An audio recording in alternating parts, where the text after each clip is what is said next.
Hello everyone, welcome to our YouTube channel Shiksha Alliance. Today we are going to start our daily current affairs session of 25th November in which we will cover important news from several newspaper, PIB and various government sources. So let's begin our session. Our first topic is IRNSS now part of Worldwide Radio Navigation System. जो आपका IRNSS है वो part बन गया world wide radio navigation system का, तो हम इसके बारे में जानेंगे. The Indian Regional Navigation Satellite System (IRNSS) has been accepted as a component of the Worldwide Radio Navigation System for operation in the Indian Ocean region by the International Maritime Organization.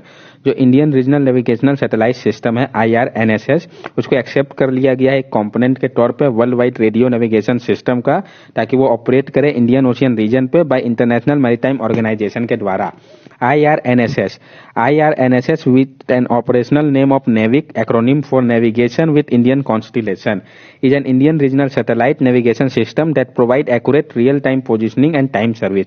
जो IRNSS है Indian regional navigational satellite system, वो उसका operational name NavIC है, जिसको कि हम short में NavIC बोलते हैं, navigation with Indian constellation expansion form. ये एक Indian regional satellite navigation system है जो कि हमको प्रोवाइड करता है एक्यूरेट रियल टाइम पोजीशन और timing service. It cover India and a region extending 1500 kilometre around it with plan for further extension. ये जो IRNSS है वो कवर करता है इंडिया और उसके आसपास के रीजन को, एक्सटेंड करता है 1500 किलोमीटर तक, और प्लान है कि इसको और ज्यादा एक्सटेंड किया जाएगा in future. The system currently consists of a constellation of 7 satellites with 2 additional satellites on ground as standby. ये जो सिस्टम है वो करेंटली कंसिस्ट करता है कॉन्स्टलेशन ऑफ 7 सैटेलाइट को, और 2 एडिशनल सैटेलाइट है जो कि ग्राउंड पर स्टैंड बाई तौर पर रखा हुआ गया है. The constellation is in orbit as of 2018 and the system was expected to be operational from early 2018 after a system tech. जो कॉन्स्टलेशन था वो ऑर्बिट में 2018 से है, और जो सिस्टम था वो एक्सपेक्टेड ऑपरेशनल चेक के बाद अर्ली 2018 से एक्टिव हो गया. It will provide 2 level of service, the standard positioning service which will be open for civilian use and the restricted service and encrypted one for authorise user including the military. ये जो IRNSS है ये provide करेगा 2 level service का. एक तो होगा standard positioning service जो कि ओपन होगा सिविलियन यूज के लिए, और दूसरा रेस्ट्रिक्टेड सर्विस होगा, मतलब इनक्रिप्टेड, जिसमें कोडिंग होगा, वो ऑथराइज यूजर्स के लिए होगा, जैसे कि मिलिट्री टाइप. अब इसका फायदा क्या है? This move will enable merchant vessel to use IRNSS for obtaining position information similar to GPS and GLONASS. ये जो मूव है वो इनेबल करता है मर्चेंट वेसल को कि अब वो यूज करे IRNSS को ऑब्टेन करने के लिए जो पोजिशनिंग इन्फॉर्मेशन है, जैसे कि GPS और GLONASS की मदद से हम क्या करते हैं, आराम से गूगल मैप की मदद लेते हैं, वो GPS को ट्रैक करके हमको लोकेशन बता देता है. उसी तरीके से IRNSS के हम नेवी की मदद से अब आराम से लोकेशन को पता कर सकते हैं, जो कि पर्सनल यूज के लिए होगा आपका स्टैंडर्ड पोजिशनिंग सर्विस जो है.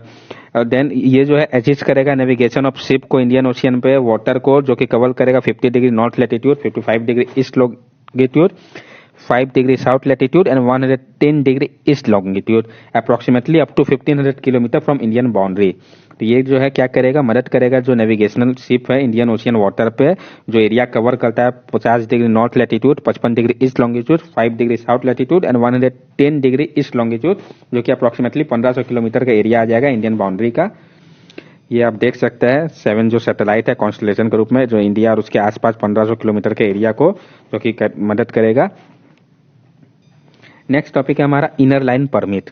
तो इनर लाइन परमिट है क्या, उसके किस स्टेट में ये लागू है और न्यूज में क्यों आया, सारे कुछ हम जानेंगे इसमें. Inner line permit, it is a document required by non native to visit or stay in a state that is protected under the ILP system. ये एक डॉक्यूमेंट है जिसकी आवश्यकता पड़ती है नॉन नेटिव को जब वो विजिट करते हैं, वह स्टे करना चाहता है वैसे स्टेट में जो कि प्रोटेक्टेड है under inner line permit system के. At present, 4 north eastern state are covered, namely Arunachal Pradesh, Mizoram, Manipur and Nagaland. और अभी प्रेजेंटली 4 नॉर्थ ईस्टर्न स्टेट है जो कि कवर्ड है इनर लाइन परमिट के अंतर्गत. कौन कौन से? अरुणाचल प्रदेश, मिजोरम, मणिपुर, नागालैंड. तो जो 4 स्टेट इनर लाइन परमिट के अंदर अभी कवर है, अरुणाचल प्रदेश, मिजोरम, मणिपुर और नागालैंड है.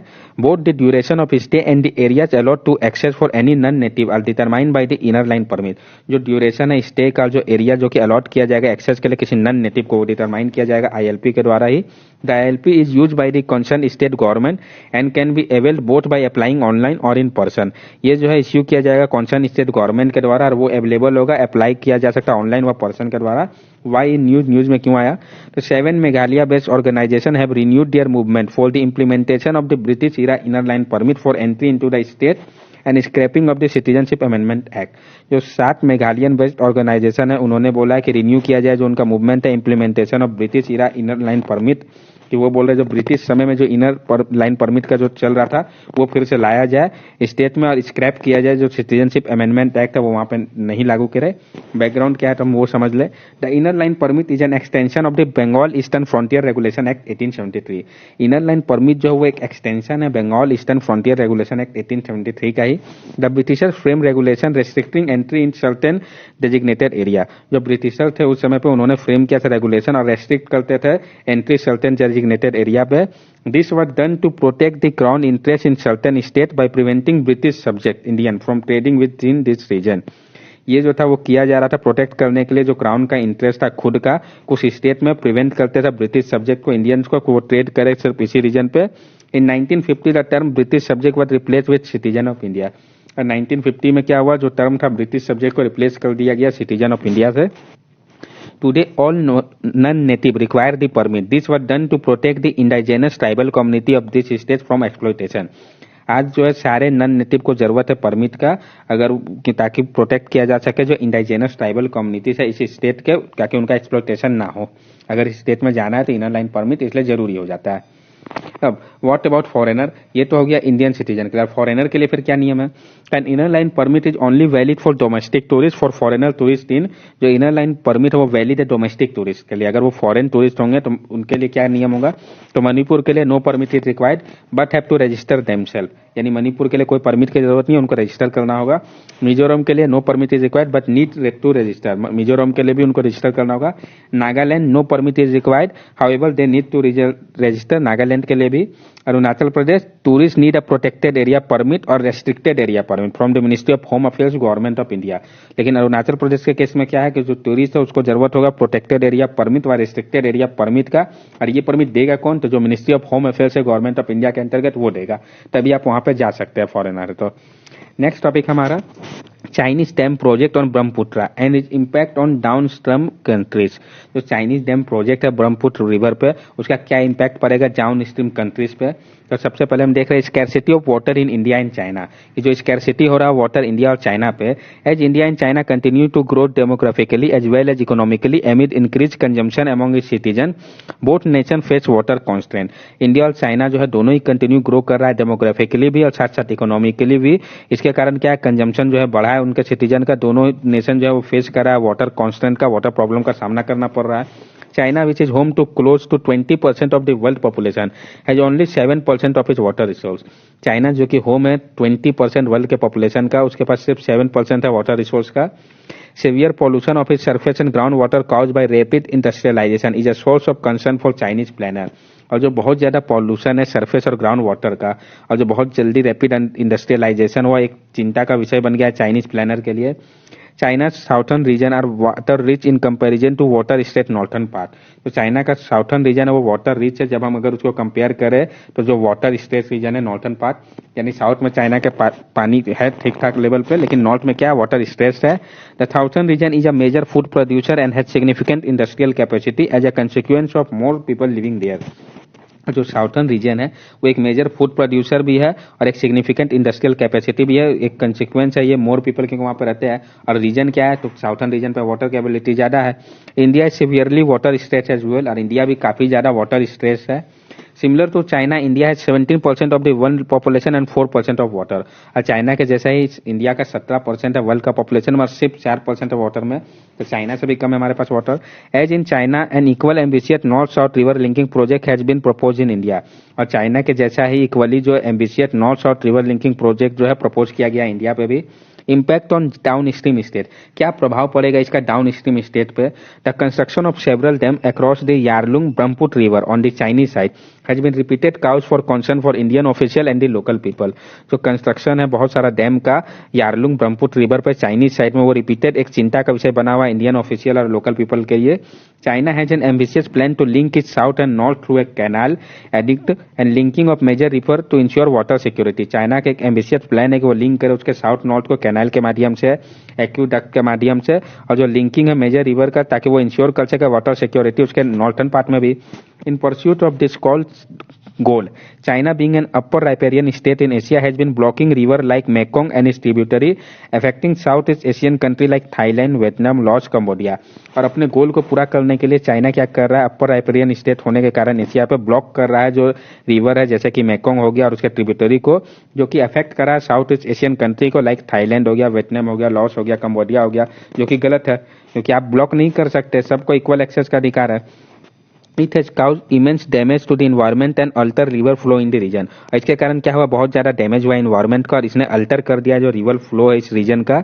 China sees this project as a continuation of their historic tributary system, as the smaller states have no means of effectively resisting or even significant leverage in negotiation. China जो है वो देख रहा है इस प्रोजेक्ट को कि वो एक कंटिन्यू उसका हिस्टोरिक ट्रिब्यूटरी सिस्टम का है और स्मॉलर स्टेट का कोई भी मींस नहीं है कि इफेक्टिवली रेजिस्ट करे व सिग्निफिकेंट लिवरेज रख सकता है नेगोशिएशन के लिए, चाइना नहीं मानता है.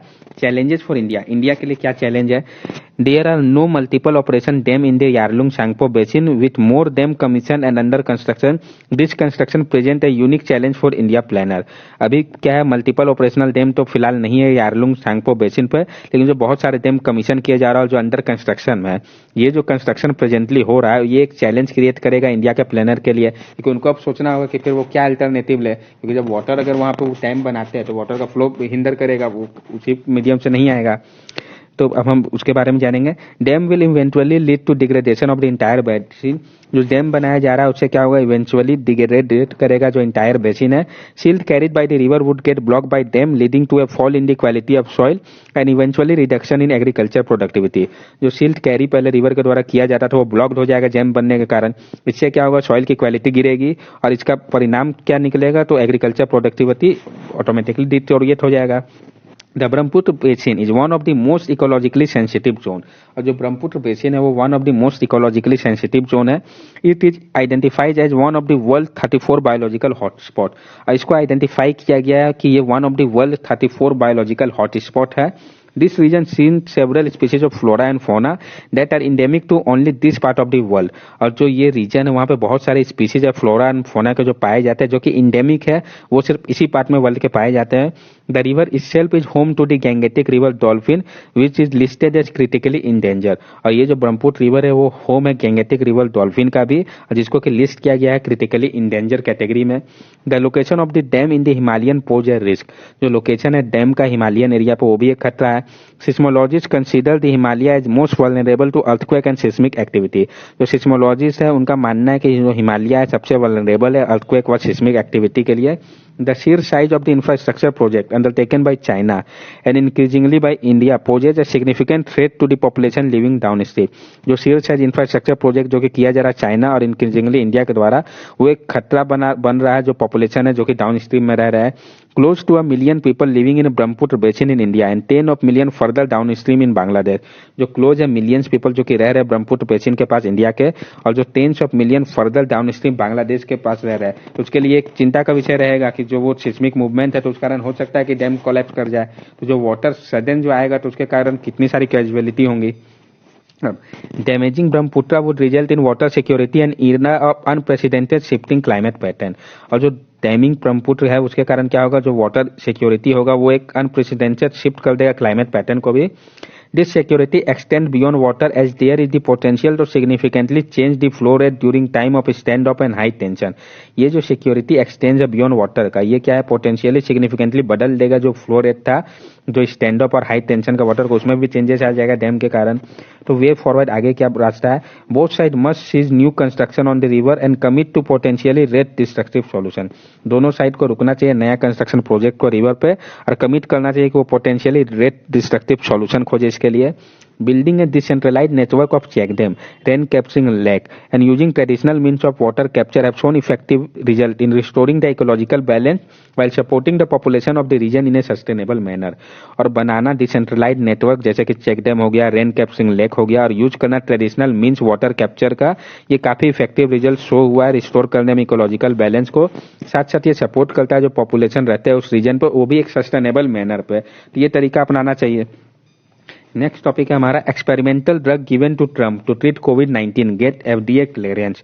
जो एक्सपेरिमेंटल ड्रग दिया गया था ट्रम्प को ट्रीट करने के लिए कोविड-19 से, उसको एफडीए क्लियरेंस दे दिया गया है. Food and Drug Administration has granted emergency authorization to experimental antibody treatment given to President Trump last month when he developed COVID-19, the disease caused by the novel coronavirus. जो food and drug administration है उसने grant emergency authorisation दे दिया experimental antibody treatment को, जो दिया गया था president Trump को लास्ट मंथ में जब उनको कोविड-19 का सिम्टम दिखा था, ये जो डिजीज जो कि नोवेल कोरोना वायरस के कारण हुआ था उनको। अब हम इस ड्रग्स के बारे में जान ले जिसको कि FDA का क्लियरेंस मिला है। This drug is made of Regeneron pharmaceutical. ये जो ड्रग है वो बना है रीजेनरेन फार्मास्यूटिकल से। It is a cocktail of 2 monoclonal antibodies called casirivimab and imdevimab. ये जो है वो कॉकटेल है, यानी 2 मोनोक्लोनल एंटीबॉडी को मिला के बनाया गया है। एक है आपका कैचेरिवीमैब और दूसरा है आपका imdevimab. It is design to prevent infected people from developing severe illness. इसको डिजाइन इस तरीके से किया गया कि वो प्रिवेंट करता है इन्फेक्टेड पीपल को डेवलप करने से, सीवियर इलनेस को रोकता है। Instead of waiting for the body to develop its own protective immune response, the drug imitate the body natural defences. Instead वो इंतजार नहीं करता कि बॉडी डेवलप करे खुद के प्रोटेक्टिव इम्यून रिस्पॉन्स को, ड्रग जो है क्या करता है, इमिटेट कर देता है, बॉडी के नेचुरल डिफेंस को बढ़ा देता है। It is the second drug of this type called a monoclonal antibody to be cleared for treating COVID-19। और ये दूसरा ड्रग हो गया इस टाइप का मोनोक्लोनल एंटीबॉडी का जिसको कि क्लियर किया गया है ट्रीट करने के लिए कोविड-19 को। What are monoclonal antibody? Monoclonal antibody है क्या? Monoclonal antibody are protein that mimic the immune system ability to attack the virus। Monoclonal antibody जो है वो प्रोटीन है जो कि मिमिक कर लेता है इम्यून सिस्टम के एबिलिटी को और अटैक करता है वायरस को।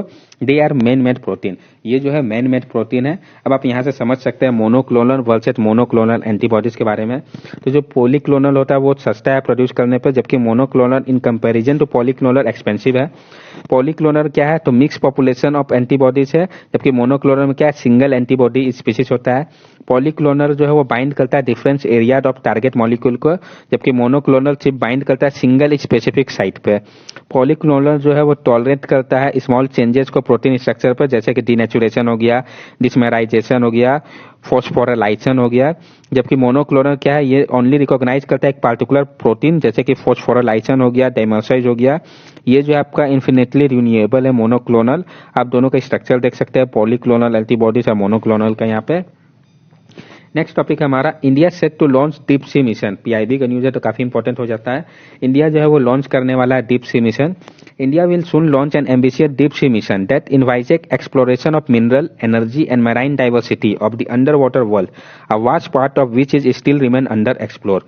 इंडिया जो है बहुत जल्द लॉन्च करने वाला है एम्बिशियस डीप ओशियन मिशन को, जो कि खोजेगा, एक्सप्लोर करेगा मिनरल को, एनर्जी को और मैराइन डाइवर्सिटी के बारे में पता लगाएगा अंडर वाटर वर्ल्ड पे, जो कि वास्ट पार्ट है जो कि अभी तक एक्सप्लोर नहीं किया गया, उसको वो इंडिया इस डीप सी मिशन के द्वारा करेगा पता। Require approval are being obtain for the mission, और जो अप्रूवल की जरूरत थी वो ले लिए गए हम इस मिशन के लिए। अबाउट द मिशन, तो हम डीप सी मिशन के बारे में जान लें। The mission propose to explore the deep ocean similar to the space exploration started by ISRO about 35 year अगो।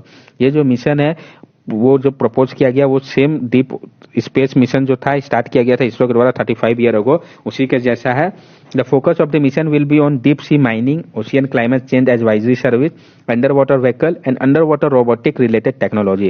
जो फोकस होगा डीप सी मिशन का कि हम खोजे, डीप सी माइनिंग करें, ocean climate change advisory service provide करें, अंडर वाटर व्हीकल और under water robotic related technology के बारे में करें।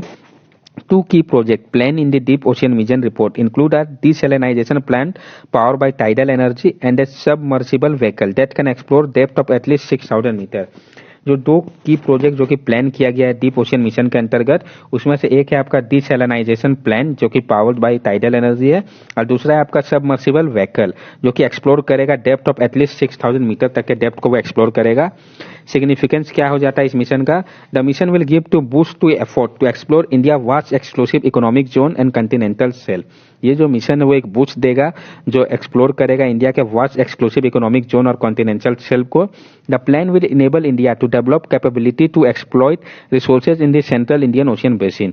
और ये जो प्लान है वो इनेबल करेगा इंडिया को कि वो डेवलप कर लेगा कैपेबिलिटी एक्सप्लॉइट करने का रिसोर्सेज जो सेंट्रल इंडियन ओशियन बेसिन में पाए जा रहे हैं पोटेंशियल इसका क्या है? India has been allotted 75,000 square kilometre in this central Indian ocean basin by UN international seabed authority for exploration of polymetallic nodules. India को अलॉट किया गया है 75,000 स्क्वायर किलोमीटर का area central Indian ocean basin पे, किसके द्वारा? तो United Nation international seabed authority के द्वारा, ताकि इंडिया एक्सप्लोर करे पॉलीमेटेलिक नोड्यूल्स को उस एरिया पे। जो CIOB है आपका सेंट्रल इंडियन ओशियन बेसिन, ये रिजर्व कंटेन करता है डिपॉजिट ऑफ मेटल, जैसे कि आयरन हो गया, मैंगनीज हो गया, निकल हो गया, कोबाल्ट हो गया। It is envisaged that 10% of recovery of that large reserve can meet the energy requirement of India for the next 100 years. और ये माना जा रहा है कि जो 10% भी अगर हम रिकवर कर लेते हैं इस लार्ज रिजर्व का, तो जो एनर्जी रिक्वायरमेंट है इंडिया का नेक्स्ट 100 ईयर्स का, उसको पूरा कर सकता है सिर्फ 10%। What are PMN? क्या है PMN? तो पॉलीमेटेलिक नोड्यूल्स, जिसको कि हम मैंगनीज नोड्यूल भी बोलते हैं। ये potato shape largely porous nodules होता है, जो कि एबंडेंस में पाया जाता है सी फ्लोर पे, वर्ल्ड ओशियन के डीप सी पे। पॉलीमेटेलिक नोड्यूल्स, जिसको कि मैंगनीज नोड्यूल्स भी कहते हैं, उसका शेप पोटैटो के जैसा होता है। ये काफी पोरस होता है और एबंडेंस में पाया जाता है सी फ्लोर पे, वर्ल्ड ओशियन के डीप सी में। इसका कंपोजिशन क्या है पॉलीमेटेलिक नोड्यूल्स का? तो मैंगनीज के साथ साथ आयरन, उसके अलावा निकल, copper, cobalt, lead, molybdenum, cadmium, vanadium, titanium, और साथ साथ निकल, कोबाल्ट और कॉपर जो है वो कंसीडर किया जाता है कि वो इकोनॉमिक और स्ट्रेटेजिक काफी इंपॉर्टेंट भी हो जाते हैं। नेक्स्ट टॉपिक है हमारा सेंटिनल-6 सैटेलाइट। तो सेंटिनल-6 सैटेलाइट के बारे में हम जानेंगे ये है क्या, कहाँ से लॉन्च किया गया है और इस मिशन के बारे में। The Copernicus Sentinel Michael Freilich satellite is design to monitor ocean. तो ये जो Copernicus Sentinel Michael Freilich satellite है, उसको डिजाइन किया गया मॉनिटर करने के लिए ओशियन को। तो सबसे पहले तो सेंटिनल-6 सैटेलाइट किस लिए है? तो डिजाइन किया गया मॉनिटर करने के लिए ओशियन को। It was recently launch from California about a SpaceX Falcon 9 rocket. तो इसको लॉन्च कहां से किया गया? तो कैलिफोर्निया से, ये भी इंपॉर्टेंट हो जाएगा। और किससे? तो SpaceX Falcon 9 रॉकेट से। This is a part of the next mission dedicated to measuring changes in the global sea level. और ये एक पार्ट है जो नेक्स्ट मिशन है, जो कि डेडिकेटेड है मेजर करने के लिए change in global sea level का। What is the mission? ये जो सेंटिनल-6 सैटेलाइट है, इसका मिशन क्या है? The mission is called the Jason continuity of service, Jason CS mission. ये जो मिशन है उसको हम चेसोन कंटिन्यूटीज ऑफ सर्विस भी कहते हैं, चेसोन CS mission. It is designed to measure the height of ocean, which is a key component of understanding how the Earth climate is changing. इसको design किया गया है मेजर करने के लिए जो हाइट है ओशियन का, उसको, जो कि एक की कंपोनेंट है, समझने में मदद करेगा कि किस तरीके से अर्थ का क्लाइमेट बदल रहा है। It has been developed jointly by European Space Agency, NASA, European Organization for Exploration of Meteorological Satellite, USA National Oceanic and Atmospheric Administration and European Union with contribution from French National Center and Space Studies। तो इसको जो है develop किया गया है, जो Sentinel satellite है, तो इसको डेवलप किया गया है बहुत सारे टीम ने मिलकर किया है, जैसे कि आपका यूरोपियन स्पेस एजेंसी हो गया, नासा हो गया, European organisation for exploitation of meteorological satellite EUMETSAT, USA national oceanic and atmospheric administration NOAA and European Union. साथ साथ कंट्रीब्यूशन है इसमें France national centre for space studies का भी। What will the satellite do? Satellite करेगा क्या? Provide measurement of global sea level right. ये जो सैटेलाइट है वो मेजर करेगा जो ग्लोबल सी लेवल का राइज हुआ है। Send pulse to the earth surface and measure how long they take to return to it, which will help scientist measure the sea surface height. Send करेगा pulse earth के surface पे और major करेगा कि कितना समय लग रहा है उस पल्स को वापस आने पे। उससे क्या है, साइंटिस्ट बता सकेंगे कि कितना सी लेवल राइज हुआ है। Measure water vapour along with the path and find its position using GPS and ground based laser। Measure करेंगे जो वाटर वेपर है उसके पाथ में, और साथ साथ जीपीएस की मदद से, ग्राउंड बेस्ड लेजर की मदद से उसके पोजीशन को आइडेंटिफाई करेंगे। सिग्निफिकेंस ऑफ द मिशन, क्या सिग्निफिकेंस है इस मिशन का? This data will allow improvement in both short-term forecasting for weather prediction in the 2 to 4 week range, hurricane intensity prediction, and long-term forecasting, for instance, for seasonal condition that like El Nino और La Nina। ये जो data हम लोग को मिलेगा इस mission से, तो हम लोग को मदद करेगा शॉर्ट टर्म फोरकास्टिंग में वेदर का, जैसे कि 2 to 4 घंटे का वीक रेंज होता है, जैसे कि ह्यूरिकेन का इंटेंसिटी क्या होगा। और लॉन्ग टर्म फोरकास्टिंग में भी काफी मदद करेगा, जैसे कि जो सीजनल कंडीशन में बदलाव आता है, एल नीनो हो गया, ला लीना हो गया, उसके बारे में हमको पहले से बता देगा। Why it is important to measure the height of ocean, क्यों ये इंपॉर्टेंट हो जाता है मेजर करना हाइट ऑफ ओशियन को? With this it is possible to observe the height of ocean on a global scale and monitor critical changes in ocean current and heat storage only from stage. ये जो है possible है कि हम observe करें जो height है ocean का ग्लोबल स्केल पे और मॉनिटर करें जो क्रिटिकल चेंजेस है ओशियन करेंट पे और हिज स्टोरेज को सिर्फ स्पेस से। It help scientist foresee the effect of the changing ocean on the climate. ये मदद करता है साइंटिस्ट को समझने में कि जो इफेक्ट हो रहा है चेंजिंग ओशियन का क्लाइमेट पे। In order to measure and track changes in the oceanic heat budget, scientists need to know the ocean current and his storage of the ocean, which can be determined from the height of sea surface. और समझने के लिए और track करने के लिए कि जो बदलाव आ रहा है ओशियनिक हीट बजट में, साइंटिस्ट को जरूरत है कि वो जाने ओशियन करेंट को, ओशियन हीट स्टोरेज के बारे में, और साथ साथ डिटरमाइन करे कि जो हाइट है सी सरफेस का उसमें क्या बदलाव आया है। Other satellites that have been launched since 1992 to track changes in the ocean on a global scale include जो अदर सैटेलाइट जिसको कि लॉन्च किया गया है सिंस 1992 के बाद से ट्रैक करने के लिए जो चेंजेस आए ओशियन पे ग्लोबल स्केल पे वो कौन है, तो टॉपेक्स, पोसाइडन, जेसन 1 और OSTN, जेसन 2 और सो ऑन। नेक्स्ट टॉपिक है हमारा लोटस सिल्क, जो कि हमारा लास्ट टॉपिक है। Lotus silk is one of the rarest fabric in the bulk and is only extracted bye a few skilled craft people across the world. जो lotus silk है वो one of the rarest fabric है world का। इसको extract किया जाता है सिर्फ फ्यू स्किल्ड क्राफ्ट पीपल के द्वारा पूरे वर्ल्ड में। It is produce only in small scale across Cambodia, Myanmar and Vietnam. ये बहुत ही कम स्केल में प्रोड्यूस किया जाता है कैम्बोडिया, म्यांमार और वियतनाम पर। ये इंपॉर्टेंट हो जाता है कि लोटस स्किल कहाँ पे प्रोड्यूस होता है, तो काफी कम अमाउंट में कैम्बोडिया, म्यांमार और वियतनाम में। एक्सट्रैक्टिंग इनफ लोटस स्किल for one scarf can take 2 months and the final product can cost 10 times as much as regular silk. Extract करना इनफ लोटस स्किल जिससे कि एक स्कार्फ बने तो उसके लिए 2 months लग जाता है। इसी कारण जो फाइनल प्रोडक्ट होता है उसका कीमत 10 गुना अधिक होता है रेगुलर सिल्क से। The lotus plant are only available to harvest between April and October. और जो लोटस प्लांट है वो ओनली अवेलेबल होता है हार्वेस्ट के लिए अप्रैल और अक्टूबर के मंथ में। The key difference between the bright yellow silk and the paler lotus version is that every single strand of lotus silk must be extracted by hand. जो मेन डिफरेंस है bright yellow silk और पेलर lotus version में कि हर एक single strand जो होता है lotus silk का उसको एक्सट्रैक्ट किया जाता है हैंड के द्वारा, तो इसलिए काफी टाइम टेकन भी हो जाता है। Each stem contain a minuscule amount of thin sticky fiber which must be rolled together and dried. हर एक स्टेम जो है वो कंटेन करता है minuscule amount thin sticky fiber का, जिसको कि रोल करना पड़ता है एक साथ और ड्राई करना पड़ता है। Once dried, these threads are carefully weighted down and delicately hand spooled, then they are put into the loom. एक बार जब ड्राई हो जाता है तो इस थ्रेड को केयरफुली वेट किया जाता है और डेलिकेटली हैंड स्पूल करने के बाद उसको लूम में डाला जाता है। The final product is soft like silk, breathable like लाइनन and slightly elastic. और जो फाइनल प्रोडक्ट बनता है लोटस स्किल के कारण वो काफी सॉफ्ट होता है सिल्क के जैसा, ब्रेथेबल होगा लाइनन के जैसा और स्लाइटली इलास्टिक भी होगा। अब आज हम लोगों ने जो पढ़ा उसके बारे में हम ब्रीफ में जान लें कि किस किस टॉपिक में हम लोगों ने क्या क्या जाना है, ताकि हम लोग को समझने में काफी हेल्प होगी। तो सबसे पहले हम लोगों ने किया IRNSS, now part of world wide radio navigation system. तो ये न्यूज में आया क्यों, IRNSS के बारे में जाना, फिर बेनिफिट इसका क्या है। देन हम लोगों ने किया इनर लाइन परमिट, इसमें हम लोगों ने जाना इनर लाइन परमिट है क्या, कौन कौन से स्टेट इसके अंदर कवर है, उसका टर्म्स क्या है, न्यूज में क्यों आया, बैकग्राउंड को समझा। उसके बाद फॉरेनर पे भी ये अप्लाई होता है कि नहीं, वह फॉरेनर के लिए क्या कंडीशन है। देन हम लोगों ने किया Chinese dam project on Brahmaputra and is impact on down stream country. इसमें हम लोगों ने देखा जो स्कैरसिटी है वाटर का इंडिया एंड चाइना पे, फिर क्या इम्पैक्ट होगा जो डैम का कंस्ट्रक्शन है उसके कारण डाउन स्ट्रीम स्टेज पे, जो चैलेंजेस है इंडिया का उसके बारे में डिटेल्स में समझा और आगे जो वे बचता है हमारे लिए वो समझा। देन हम लोगों ने किया experimental drug given to Trump to treat कोविड-19 गेट FDA क्लियरेंस। तो इसमें हम लोगों ने देखा कि किसने ऑथराइजेशन दिया, फिर इस ड्रग्स के बारे में जाना, फिर मोनोक्लोनल एंटीबॉडीज होती क्या है ये देखा, फिर मोनोक्लोनल एंड पोलीक्लोनल एंटीबॉडीज का डिफरेंस जाना। आफ्टर दैट हम लोगों ने किया India set to launch deep sea mission, जो कि PIB का न्यूज था। तो इसमें हम लोगों ने देखा कि इसको क्यों लॉन्च किया गया, फिर मिशन के बारे में जाना, उसका सिग्निफिकेंस को समझा, इसका क्या पोटेंशियल है, फिर पॉलीमेटेलिक नोड्यूल्स होता क्या है, इसका कंपोजिशन क्या है पॉलीमेटेलिक नोड्यूल्स का वो जाना। देन हम लोगों ने किया सेंटिनल-6 सैटेलाइट, तो यूज क्या है इस सैटेलाइट का, फिर कहाँ से इसको लॉन्च किया गया, इसका मिशन क्या है, फिर व्हाट विल सैटेलाइट डू, फिर सिग्निफिकेंस क्या है सेंटिनल-6 सैटेलाइट का, क्यों ये इंपॉर्टेंट है कि हम मेजर करें हाइट ऑफ ओशियन को, और जो अदर सैटेलाइट जिसको कि लॉन्च किया गया सिंस 1992 के बाद उसके बारे में भी समझा। और लास्ट टॉपिक था लोटस सिल्क हमारा, उसमें हम लोगों ने जाना कि ये है क्या, कैसे प्रोड्यूस होता है, फिर fact regarding it. That's all for daily current affairs session. If you like our video, then subscribe our channel, like the video and share the video. These are our social media link. From here also, you can stay connected with us and give us your valuable feedback. Thank you and have a nice day.